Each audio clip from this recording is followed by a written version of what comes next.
जेल में दिखते, सब अपराधी जेल में दिखते, बस बाकी सरकार में। सब अपराधी जेल में दिखते, बहना की सरकार में है।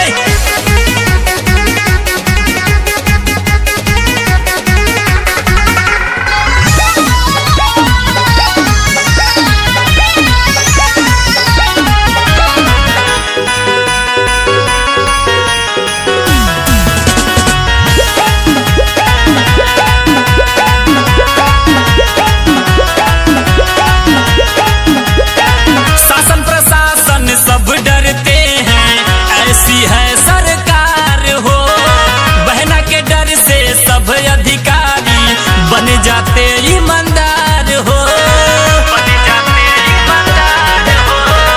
शासन प्रशासन सब डरते हैं, ऐसी है सरकार हो। बहना के डर से सब अधिकारी बन जाते ईमानदार हो, बन जाते ईमानदार हो। महिलाएं आजाद हो जाती, खुल के बेटियां पढ़ने जाती। महिलाएं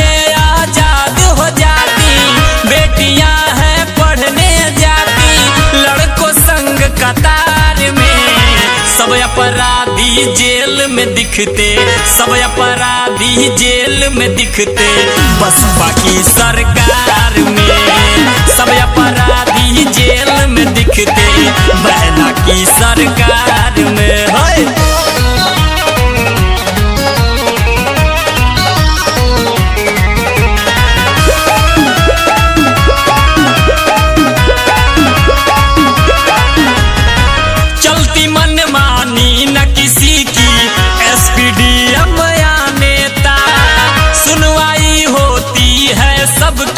न्याय सबको कोर्ट देता, न्याय सबको कोर्ट देता।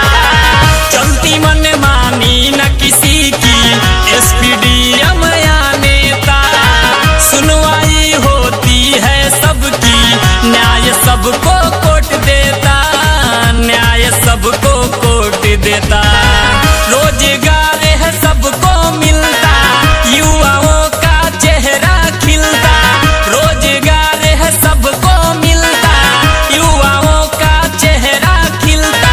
नाम कमाते संसार में, सब अपराधी जेल में दिखते, सब अपराधी जेल में दिखते, बस बाकी सरकार में। सब अपराधी जेल में दिखते, बहना की सरकार में।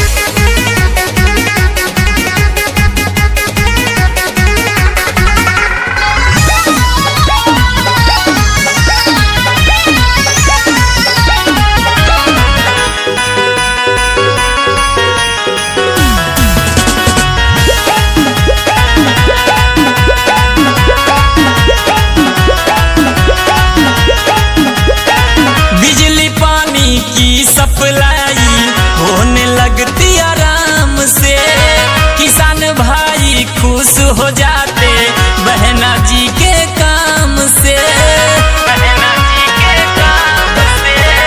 बिजली पानी की सप्लाई होने लगती आराम से, किसान भाई खुश हो जाते बहना जी के काम से, बहना जी के काम से। रवि राज यही है कहते, सब धर्म वाले मिलकर रहते। रवि राज यही है कहते, सब धर्म वाले मिलकर रहते।